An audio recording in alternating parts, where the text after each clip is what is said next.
गुरु नानक देव जी के 555वें प्रकाश पर्व के अवसर पर आज आसनसोल के इस्माइल इलाके में गुरु नानक स्कूल में एक विशाल कार्यक्रम का आयोजन किया गया, जिसमें सिर्फ सिख समाज के नहीं बल्कि विभिन्न धर्मों के लोग इकट्ठा हुए। यहां पर सिख संगत की तरफ से विभिन्न धार्मिक अनुष्ठानों का आयोजन किया गया। हजारों की संख्या में श्रद्धालु यहां पहुंचे, इन्होंने लंगर चखा। इस मौके पर आसनसोल गुरुद्वारा प्रबंधक कमेटी के अध्यक्ष अमरजीत सिंह भरारा ने कहा कि गुरु नानक देव जी के प्रकाश पर्व के उपलक्ष्य पर हर साल की तरह इस साल भी इस्माइल के गुरु नानक स्कूल में धार्मिक अनुष्ठानों का आयोजन किया गया, जिसमें सिर्फ सिख समाज के नहीं बल्कि सभी धर्म के लोग शामिल हुए। यहाँ पर विभिन्न धार्मिक अनुष्ठानों का आयोजन किया जा रहा है और हजारों की तादाद में श्रद्धालु जाकर लंगर चख रहे हैं। उन्होंने कहा कि गुरु नानक देव जी की वाणी सिर्फ सिख समाज के लिए नहीं बल्कि सभी धर्मों के लोगों के लिए प्रासंगिक है।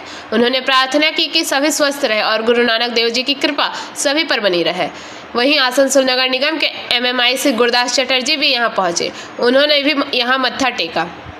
उन्होंने कहा कि हर साल की तरह इस साल भी गुरु नानक देव जी की जयंती, जिसे प्रकाश पर्व कहा जाता है, मनाया जा रहा है, जिसमें बड़ी संख्या में श्रद्धालु शामिल हो रहे हैं। उन्होंने कहा कि आसनसोल नगर निगम की तरफ से इसको लेकर समस्त इंतजाम किए गए हैं और जिस अनुशासन के साथ इस पूरे धार्मिक अनुष्ठान का आयोजन किया जा रहा है, इसके लिए उन्होंने सिख समाज के प्रतिनिधियों की सराहना की। गुरु पूर्णिमा आज खूब सुंदर दिन, आज के कार्तिक पूर्णिमा शुरू होयेछे, आज रास पूर्णिमाओ आछे। एत सुंदर दिने आमी प्रथमे घागरबुड़ी मंदिरे पुजो दिए तारपर प्रत्येकबारेर मतन एइबारो इयेते उपस्थित हयेछि। व्यवस्थापना आगे आमरा फलो आप करेछिलाम कॉर्पोरेशनेर तरफ थेके, परिष्कार परिच्छन्न थेके जल देवा। देखिए, आप लोगों को जैसे पता है भैया जी, गुरु नानक देव जी का जयंती आसनसोल में मनाया जाता है। 555वां जन्म दिहाड़ा, जिसको पंजाबी जन्म दिवस है, और यहाँ इस्माइल स्कूल में सारी संगत इकट्ठी है, सब धर्म के आदमी हैं। यहाँ से 2 बजे हमारा नगर कीर्तन निकलेगा, जो गोराई रोड होते हुए और फिर हाटन रोड होते हुए, GT रोड होते हुए रामबंधु तालाब गुरु नानक नगर में ख़त्म होगा। बहुत अच्छा माहौल है। आसनसोल से बीजू मंडल की रिपोर्ट, PBTV न्यूज। नियमित अपडेट एवं दुनिया भर की ताज़ा खबरों के लिए हमारे फेसबुक पेज को फॉलो एवं यूट्यूब चैनल को सब्सक्राइब करें।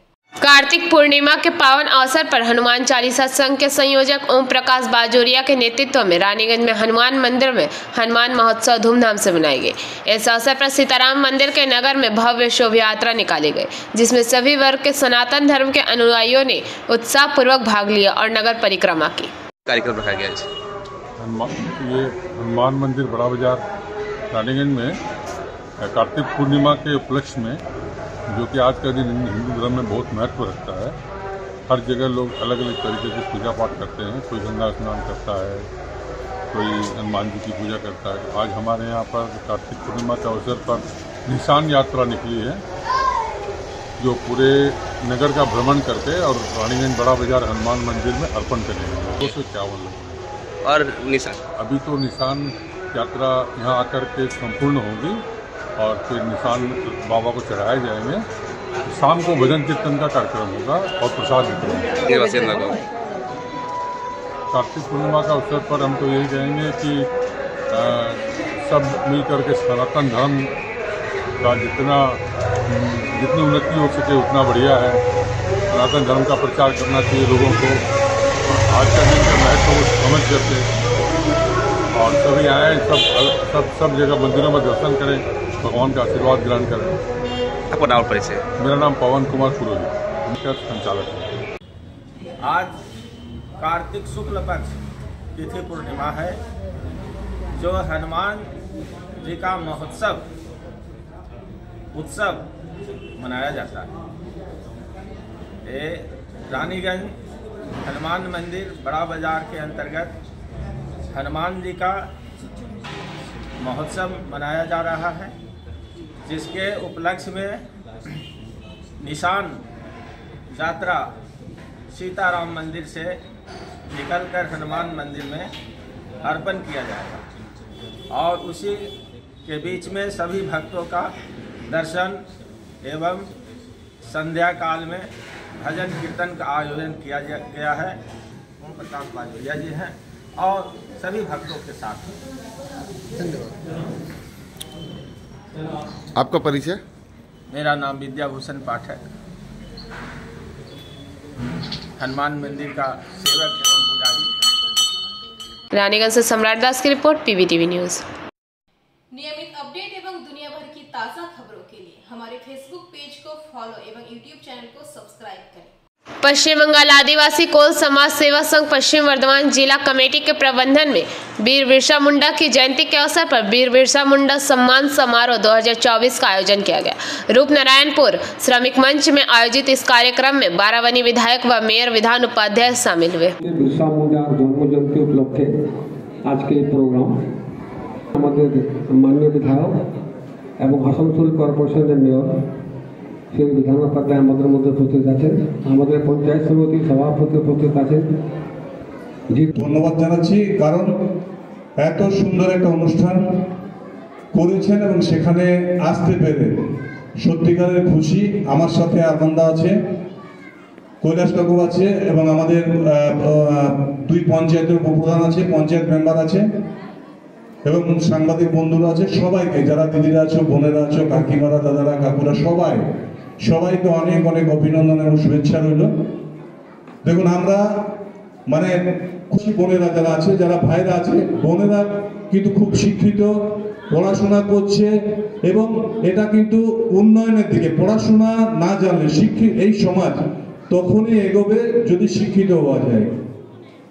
আর যদি একটা মহিলা যদি শিক্ষিত হয়, দেখুন ছেলেরা শিক্ষিত হলো কি একজনেই হবে, কিন্তু একটা মেয়ে যদি শিক্ষিত হয়, পড়াশোনা জানে, তাহলে কিন্তু গোটা পরিবারটা শিক্ষিত হয়ে যায়। তো সে কারণে আপনাদের সমাজ আরো এগোক, আমরা সব সময় আছি, রাজ্য সরকার আছে এবং আমরা চাইবো, মানে ঈশ্বরের কাছে প্রার্থনা করবো যে আপনারা আরো উপরে উঠুন। আমার যারা ভাই বোন আছে, যারা পড়াশোনা মানে শিক্ষিত হয়েছে, তারা আরো উপরে আসনে বসুক। এটাই আমাদের আজকের দিনে আমাদের সব। आसनसोल से बीजू मंडल की रिपोर्ट, पीबीटीवी न्यूज। नियमित अपडेट एवं दुनिया भर की ताज़ा खबरों के लिए हमारे फेसबुक पेज को फॉलो एवं यूट्यूब चैनल को सब्सक्राइब करें। आज रानीगंज के कुमार बाजार स्थित स्वामी विवेकानंद आश्रम में सामाजिक संगठन भारत विकास परिषद की तरफ से निःशुल्क दवाएं दी गई। आपको बता दें कि भारत विकास परिषद की तरफ से पहला मौका नहीं है कि जब स्वामी विवेकानंद आश्रम में निःशुल्क दवाएं दी जाए। इससे पहले भी संगठन की तरफ से कार्य किया जा चुका है। भारत परिषद के अध्यक्ष Pradeep Bajoria, Pawan Bajoria, Raniganj chamber of commerce के सचिव अरुमय कुंडू, कैलाश मोदी, स्वामी विवेकानंद आश्रम के महाराज स्वामी सत्यानंद महाराज भी मौजूद थे। उन्होंने भारत विकास परिषद को धन्यवाद दिया जो हमेशा उनके संस्था की मदद करके आए हैं। उन्होंने कहा कि आज यह पहला मौका नहीं है कि भारत विकास परिषद के सदस्यों द्वारा उनके आश्रम को यह मदद दी जाए। उन्होंने कहा कि जिस तरह से वह निःशुल्क दवाएं देते हैं उससे यहाँ के ज़रूरतमंद लोगों को काफ़ी सुविधा होती है। यह काफ़ी महंगी दवाई है और भारत विकास परिषद द्वारा इन्हें मुफ्त दिया जाता है, जिससे यहाँ के गरीब लोगों को काफ़ी सुविधा होती है। वहीं इस मौके पर भारत विकास परिषद के सदस्यों ने कहा कि वह हमेशा समाज की भलाई के लिए काम करते रहना चाहते हैं। स्वामी विवेकानंद आश्रम की तरफ से जिस तरह से लोगों की सेवा की जाती है उससे वह लोग बहुत प्रभावित है और इसलिए वह यहाँ पर यह सेवा प्रदान करते हैं ताकि स्वामी विवेकानंद आश्रम के जरिए वह भी लोगों की सेवा करने का पुण्य लाभ कर सके। সৎকর্ম করে যাচ্ছেন, সেই সৎকর্মের কোনো গিনতি নেই, কটা বলবো। এবং আমি এখানে এসেছি 1993 থেকে, আজকে 37 বছর প্রায় হলো, 37-30 বছর 32 বছর হয়ে গেল। 2004 সাল থেকে ভারত বিকাশ পরিষদ আমাদের সাথে যুক্ত হয়েছে। এই 20 বছর নিরবচ্ছিন্নভাবে তারা আমাদের এই যে সেবা কার্য করছি, যার জন্য বিবেকানন্দ সেবা কেন্দ্রের আজকে অনেক গর্ব। সেই ওষুধ এই যে গরিব মানুষদের দেওয়া যাচ্ছে, কত ডায়াবেটিস রুগী আছেন যারা নিত্য ওষুধ খান, কত হাইপারটেনশন রুগী আছেন যারা নিত্য ওষুধ খান, যাদের এক সপ্তাহ বন্ধ থাকলে ওষুধ বন্ধ হয়ে যায়। এই এতগুলো মানুষ এখানকার ওষুধ খেয়ে তারা সুস্থ আছেন এবং তাদের সন্তান পরিপালন করছেন, সমস্ত কাজ করছেন, সমস্ত কিছু ঠাকুরের ইচ্ছায় এবং এই ভারত এখন ইসিএলের সার্ভিসরত আছে। স্বামীজির আশীর্বাদে এখানে সব কাজ খুব সুষ্ঠুভাবেই হয়ে যায়, কোথা থেকে কি হবে হয়তো ভাবে না, সব হয়ে যায়। ডক্টর নিরাপদ মন্ডল এবং আমার মতন অধম যে এখানে এসে মানুষকে সেবা করতে পারছে সেইটারও অনেক অংশে কাকু এবং আমার দাদা মেজদা তাপস মণ্ডল এদের জন্যই হয়েছে। আমি এই সুযোগটা জানি না কী করে পেলাম, হয়তো ঠাকুরেরই কৃপা, মানুষের চোখ এখানে একটু দৃষ্টি দিতে পারছি, মানে অন্ধজনের দেহ আলো করার জন্য মানে চোখে। আর এই কাজ আজ নয়, আজ আমরা বহুদিন ধরে এই সেবা দেখে আসছি। ভারত বিকাশ পরিষদের যারা কর্মক্ষেত্র, এইমাত্র যারা ডাক্তার মণ্ডল বললেন যে আমাদের বাজুরিয়াজি, এখানে উনি শুধু এই সেবা কাজ করেননি, আমাদের নার্ভ। আমরা এখানে আজকে ফ্রি মেডিসিন ডিস্ট্রিবিউট করতে এসেছি। এটা আমাদের রেগুলার প্রজেক্ট। আমরা বিগত কিছু বছর ধরে এই কাজটা রেগুলারভাবে করে যাচ্ছি। আমাদের মা শারদা ঠাকুরের আশীর্বাদে, স্বামীজি আশীর্বাদে আমরা এই কাজটা করতে পারছি। এটাতে আমাদের কোনো গোল নাই, সব স্বামীজি আর ভগবানের আশীর্বাদ আছে বলে আমরা এই ভালো কাজ করতে পারছি। স্টার্ট করার আগে সর্বপ্রথম আমি আমাদের স্বামী রামকৃষ্ণ এখানে বিবেকানন্দ সেবা কেন্দ্রের প্রেসিডেন্ট সাহেব ডক্টর সাহেব মন্ডল স্যার এখানে উপস্থিত আছে, তাকে আমরা এটার ফুলের বুকে দিয়ে ওনার সম্মান করব।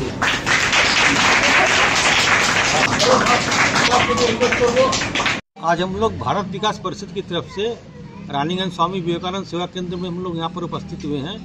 हम लोग यहाँ पर हर महीने फ्री मेडिसिन डिस्ट्रीब्यूशन करते हैं। यहाँ पर हर बृहस्पतिवार को एक बड़ा मेडिकल कैंप लगता है जिसमें करीब 5 डॉक्टर आते हैं और करीब 100-200 पेशेंट यहाँ पर आते हैं जिनको निःशुल्क दवाई ये आश्रम की तरफ से बांटी जाती है। वो दवाई हम लोग प्रोवाइड करने के लिए यहाँ पर आए हैं। ये हम लोग का रेगुलर प्रोजेक्ट है। जब जब यहाँ दवाई खत्म होती है ये हम लोग को लिस्ट बना के देते हैं। हम लोग उस लिस्ट के हिसाब से सब रकम की दवाई करीब 20 से 30 हज़ार रुपये की दवाई हम लोग खरीद के यहाँ पर दे देते हैं। विकास परिषद अभी हम लोग एक स्कूल अडॉप्ट कर रखे हैं।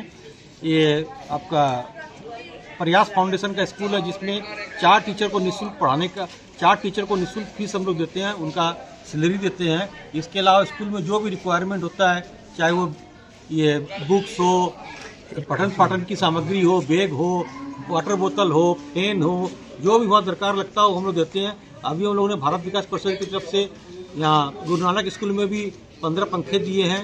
इसके अलावा हम लोग जब जैसे दरकार पड़ता है वहाँ सेवा काम करते रहते हैं। जब जैसे रिक्वायरमेंट आती है उस हिसाब से हम लोग काम करते हैं। भारत विकास परिषद 5 सिद्धांतों में चलती है: संपर्क, सहयोग, संस्कार और सेवा और समर्पण। इस 5 सिद्धांतों के अंतर्गत हम लोग सब कार्य करते हैं। प्रदीप बाजोरिया, अध्यक्ष भारत विकास परिषद। रानीगंज से सम्राट दास की रिपोर्ट, पीवीटीवी न्यूज। नियमित अपडेट एवं दुनिया भर की ताज़ा खबरों के लिए हमारे फेसबुक पेज को फॉलो एवं यूट्यूब चैनल को सब्सक्राइब करें। भारतीय जनता पार्टी के बंगाल इकाई के पूर्व अध्यक्ष दिलीप घोष आज आसनसोल पहुंचे। यहां पर उन्होंने सदस्यता अभियान का नेतृत्व दिया। इस मौके पर यहां जिला भाजपा अध्यक्ष बप्पा चटर्जी, वरिष्ठ भाजपा नेता शंकर चौधरी सहित अन्य भाजपा नेता और कार्यकर्ता उपस्थित थे। यहां पर दिलीप घोष ने सदस्यता अभियान का नेतृत्व किया। इस वाक्य पर पत्रकारों से बात करते हुए दिलीप घोष ने कहा कि आज बंगाल में अराजकता पूरी तरह से फैल गई है। यहां पर गुंडे प्रशासन चला रहे हैं जिस वजह से यहां पर आए दिन खून खराबा हो रहा है, लेकिन कोई भी अपराधी कानून के गिरफ्त में नहीं आ रहा है।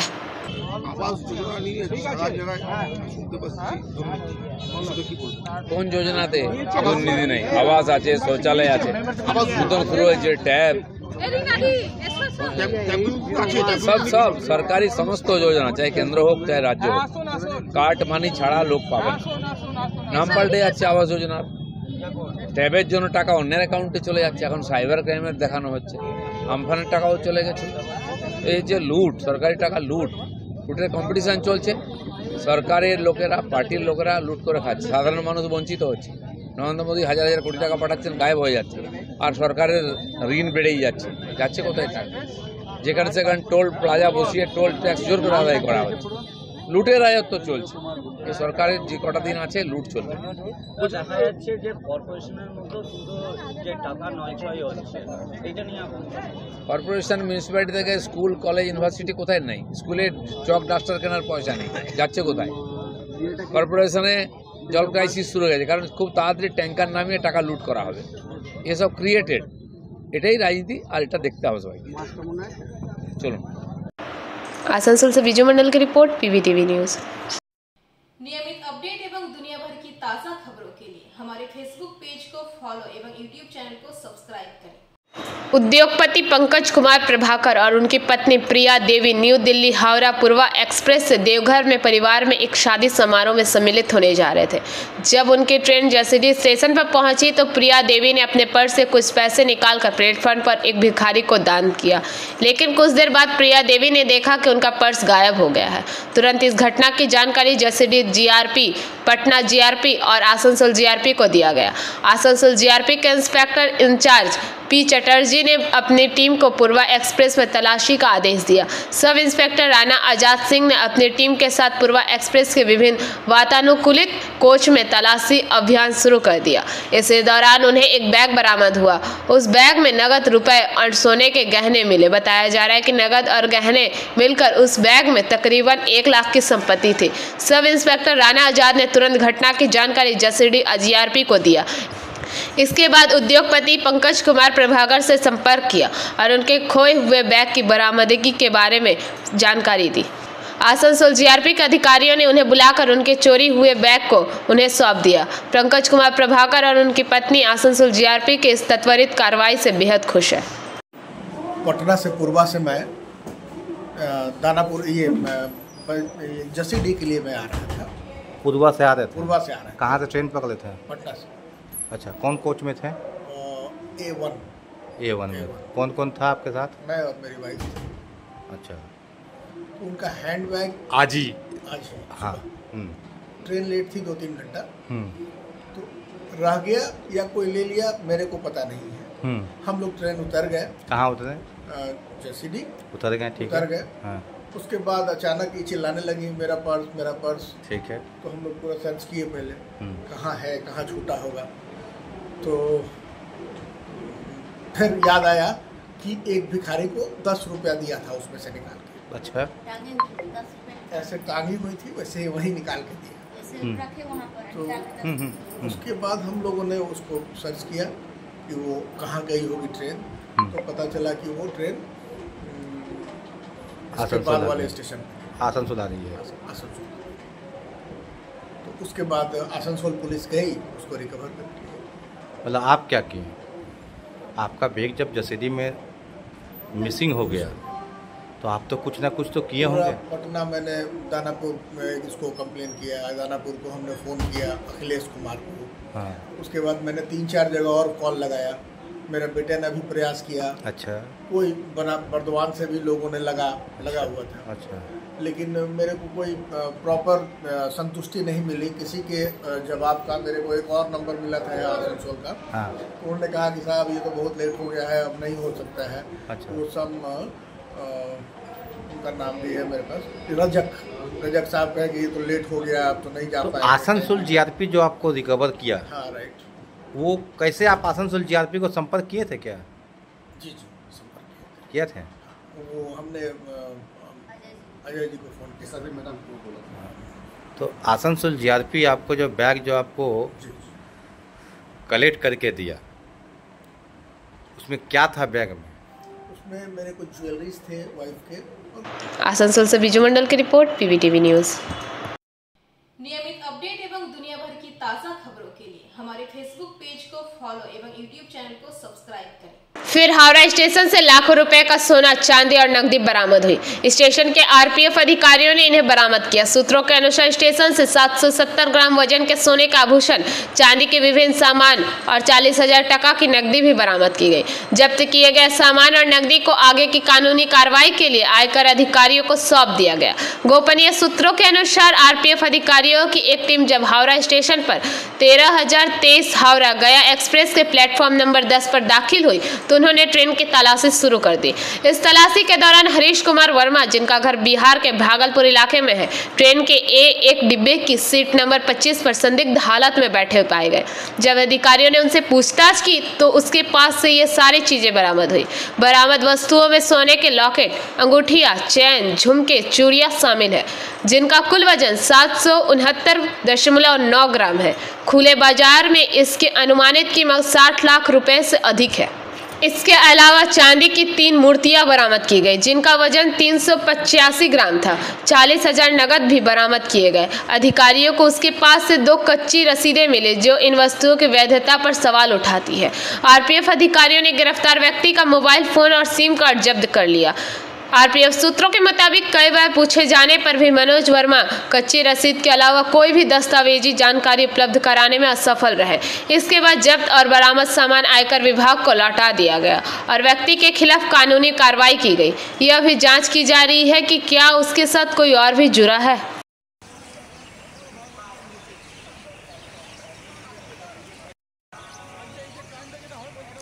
Bureau report, PBTV news. नियमित अपडेट एवं दुनिया भर की ताज़ा खबरों के लिए हमारे फेसबुक पेज को फॉलो एवं यूट्यूब चैनल को सब्सक्राइब करें। आज से रास उत्सव शुरू हो गया। रास पूरे बंगाल के नदिया जिले में नवद्वीप का सबसे अच्छा त्योहार है। इस रास उत्सव के अवसर पर न केवल वैष्णव लोग बल्कि दूर दूर से लोग रास देखने के लिए नवद्वीप आ चुके हैं। रास लीला या रास यात्रा सनातन धर्मावलंबियों का एक विशेष त्योहार है। रास मूल रूप से वैष्णव शैली में आयोजित एक धार्मिक त्योहार है, जो भगवान कृष्ण की ब्रज लीला पर आधारित है। किंवदंती है कि भगवान चैतन्य ने नदिया के नवद्वीप में राधा कृष्ण के रास उत्सव की शुरुआत की थी। नवद्वीप रास की मुख्य विशेषता मूर्ति की विशालता है। सुंदर मूर्तियों के निर्माण कर शक्ति के विभिन्न रूपों में आराधना करना नवद्वीप रस की प्रमुख विशेषता है। हालांकि इस वर्ष की थीम भीड़ की परंपरा है। नवद्वीप पारंपरिक ऊंचाई परंपरा से हटकर विषयों की ओर झुक रहा है। एक समय में रास का मतलब पूर्णिमा की रात को शुद्ध तंत्र मंत्रों के साथ शक्ति मूर्ति सरंबर पूजा की प्रतियोगिता थी कि किसकी मूर्ति बड़ी है। हालांकि इस साल नवद्वीप के कई क्लबों और पारिवारिक पूजा समितियों ने इस परंपरा को तोड़ दिया है। আনুমানিক 500 নিয়ার অ্যাবাউট 500 কাছাকাছি পুজো হচ্ছে। কোন কোন এলাকায় নবদ্বীপ পুজো হচ্ছে? নবদ্বীপ সার্কুলেশনে সমস্ত এরিয়া জুড়েই মোটামুটি পুজো হয়। পূর্ব থেকে পশ্চিম, উত্তর থেকে দক্ষিণ, সমস্ত গলিতে গলিতে রাস্তায় রাস্তায় পুজো হচ্ছে। কী কী ঠাকুর পুজো হচ্ছে? সব ধরনেরই পুজো। মূলত রাস বলতে আমরা বুঝি শাক্ত আর বৈষ্ণব ধর্মের একটা মেলবন্ধন। তা এই মেলবন্ধনে যেমন শাক্ত পুজো হয়, বিভিন্ন শক্তির আরাধনা হয়, কালী, দুর্গা, চণ্ডী, সেরকম সঙ্গে সঙ্গে দেখা যায় আমাদের বৈষ্ণব ধর্মের বিভিন্ন ধরনের পুজো হচ্ছে। সেখানে কৃষ্ণ, বিভিন্ন ধরনের দেবদেবী, নৃসিংহ থেকে শুরু করে গৌর, মহাপ্রভু চৈতন্য, বিভিন্ন পুজো আমরা দেখতে পাই। মূলত এখন মোটামুটি বলা যেতে পারে যে আমাদের হিন্দু ধর্মের 33 কোটি দেব। একদমই নবদ্বীপের আক্ষরিক অর্থেই প্রাণের উৎসব, নবদ্বীপের শ্রেষ্ঠ উৎসব রাস শুরু হয়ে গেছে এবং আগামীকাল তার রাস পুজো অর্থাৎ নবমী। আমি নবদ্বীপের প্রত্যেকটা বারোয়ারিকেই, প্রত্যেকটা পুজো কমিটিকেই, নবদ্বীপ কেন্দ্রীয় রাষ্ট্র কমিটির থেকে এই বার্তাই দেব যে আপনারা আনন্দ করুন, পুজোয় উন্মাদনা থাকবে, পুজো উত্তেজনা থাকবে, সবই করুন। তবে প্রশাসনিক যে বিধি আছে, নবদ্বীপ কেন্দ্রীয় রাষ্ট্র কমিটির যে বিধিনিষেধ আছে, যে রীতিনীতি আছে এবং প্রশাসনিক যে সকল নিয়মকানুন আছে, সেগুলোকে মেনে আপনারা আনন্দ সহ। Bureau report, PBTV news. नियमित अपडेट एवं दुनिया भर की ताज़ा खबरों के लिए हमारे फेसबुक पेज को फॉलो एवं यूट्यूब चैनल को सब्सक्राइब करें। सुप्रीम कोर्ट के आदेश पर 2024 में चुनाव आयोग द्वारा जारी आंकड़ों से पता चला कि फ्यूचर गेमिंग नामक समूह ने चुनावी ब्रांड में सबसे बड़ा योगदान दिया है। मूल रूप से केरल के कोच्चि के रहने वाले सैंटियागो मार्टिन नाम के एक पेपर लॉटरी व्यापारी ने फ्यूचर गेमिंग की स्थापना की। ईडी ने कल सुबह मार्टिन और उनके करीबी सहयोगियों के राज्य और राज्य के बाहर लगभग 20 ठिकानों पर छापेमारी शुरू की। 20,000 करोड़ रुपए का लॉटरी भ्रष्टाचार का मामला सामने आया है। ईडी वित्तीय भ्रष्टाचार के कई आरोपों की जांच कर रहा है, जिसमें लॉटरी टिकट बेचना और उस टिकट नंबर पर लॉटरी चलाए बिना पूरी तरह से अलग सीरियल नंबर वाले टिकटों के माध्यम से प्रभावशाली लोगों को पैसा देना शामिल है। दिल्ली से ईडी अधिकारियों की एक विशेष टीम ने इस महीने की 2 तारीख से दक्षिण भारत के कई पत्तों से प्राप्त दस्तावेजों के आधार पर कल कोलकाता में छापेमारी की। इनमें सॉल्ट लेक में महेश बाथन, उत्तर 24 परगना में माइकल नगर के साथ दक्षिण कोलकाता में 2 पत्ते शामिल हैं।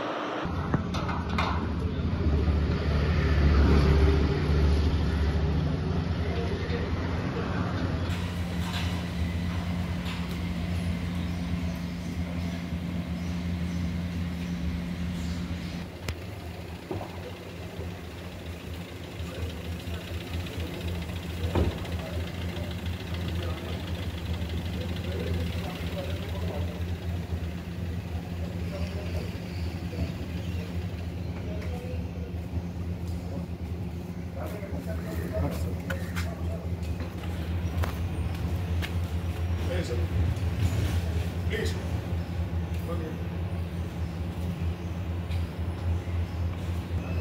चलिए सर जी प्लीज ठीक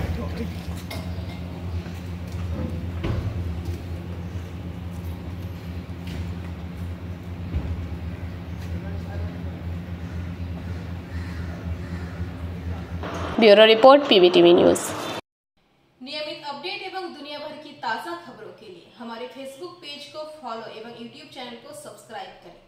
जामुरिया विधानसभा क्षेत्र के पार्थरचूर ग्राम में पाइपलाइन बिछाने को लेकर तनाव पसर गया। इसी ग्राम के सड़क के ऊपर 3 पाइपलाइन बिछाने का कार्य चल रहा है। यह पाइपलाइन कौन बिछा रहा है, इसे लेकर विवाद है। आज रोजगार और पेयजल की मांग को लेकर विरोध प्रदर्शन कर पाइपलाइन बिछाने का कार्य बंद करा दिया गया। स्थानीय लोगों का कहना है कि अजय नदी से पाइपलाइन उनके गाँव की सड़क पर से किन लोगों द्वारा ले जाया जा रहा है, इसकी जानकारी ग्रामीणों को नहीं है। उन्होंने कहा कि उन्हें सरकारी पाइपलाइन ले जाने में कोई परेशानी नहीं है। ग्राम निवासी पानी के लिए तरस रहे हैं और मोटे मोटे पाइपलाइन के माध्यम से कारखाना में भेजा जा रहा है। अगर अभी से ही इसके बारे में सोचा नहीं गया तो आने वाले समय में इस विधानसभा में रहने वाले लोगों को काफी परेशानियों का सामना करना पड़ेगा। यह पाइपलाइन कोई भी कारखाना ले जाए, सबसे पहले गांव में पीने का पानी मुहैया कराया जाए और अगर इस सड़क से होकर निजी फैक्ट्री की पाइपलाइन बिछाई जा रही है तो गाँव के हर परिवार के एक व्यक्ति को रोजगार और पीने का पानी उपलब्ध कराना होगा। उन्होंने यह भी कहा कि जब स्थानीय लोग पाइपलाइन बिछाने का विरोध करते हैं तो पुलिस उन्हें उठाकर ले जाते हैं।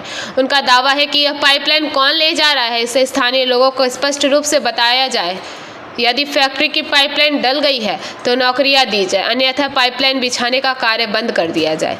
घटना की सूचना पाकर पुलिस मौके पर पहुंची। সরকারের রাস্তাটা সরকার সবই তো সরকার, আমরাও তো সরকার। হ্যাঁ, তো সরকারকে ট্যাক্স নিচ্ছে না আমাদের কাছে, দুয়ারটা যেটা আমাদের ট্যাক্স নিচ্ছে না, সরকারি নিয়ে যাচ্ছে তো সরকারি তাহলে পেপার দেখাতে আমাদেরকে যেটা সরকার আমাদের, কিন্তু কোম্পানির জন্য তো সরকার নেই, কোম্পানিকে টাকা দিয়ে নিয়ে যেতে বলেছে।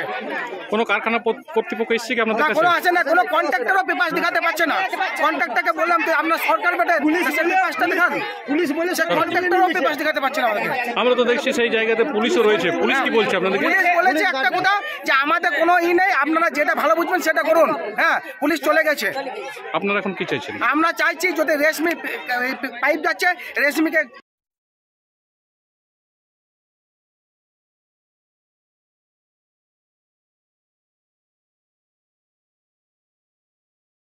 জল চাই, তবে পাইপ আমরা দেবো, আমরা কাজ একবার ঘরে ঘরে কাজ।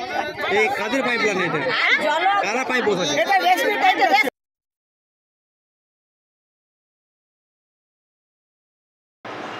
जामुरिया से दिलीप साहू की रिपोर्ट पीवीटीवी न्यूज।